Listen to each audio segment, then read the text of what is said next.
Donc, on va commencer avec le fonctionnement d'Appium. Alors, regardez bien cela. Vous avez à gauche votre ordinateur auquel vous avez connecté un smartphone Android au travers d'un câble USB, votre câble de chargeur, par exemple. Et donc, l'ordinateur va avoir besoin de certains programmes pour pouvoir envoyer des exécutions de commandes d'automatisation sur le smartphone. Qu'est-ce qu'on a besoin? On a besoin de l'Appium Server. Et pour installer l'Appium Server, on a besoin de Node. Et pour installer Node, on a besoin de Java. D'accord?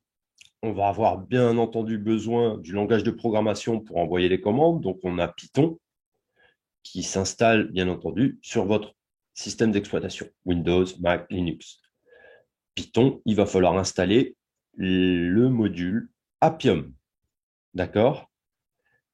Et ce module Appium enverra des commandes au serveur Appium. Pour envoyer les commandes, quelles sont ces commandes? C'est certains programmes propres à Android, qui est le SDK Manager, le Adobe Debug Bridge, l'ADB, et des tas d'autres outils. Je ne vais pas tous les détailler, mais il y a des répertoires qu'il va falloir installer. Et le module Appium va appeler ces programmes-là pour envoyer les ordres d'exécution au serveur, qui lui-même va les renvoyer au smartphone. Et les automatisations vont être envoyées. Donc, on aura une sorte de système de requête-réponse comme toute architecture client-serveur. C'est pour ça que le serveur Appium va écouter, alors vous pourrez paramétrer l'IP à laquelle il écoute, mais par défaut, il va écouter toutes les IP de votre ordinateur sur le port 4723.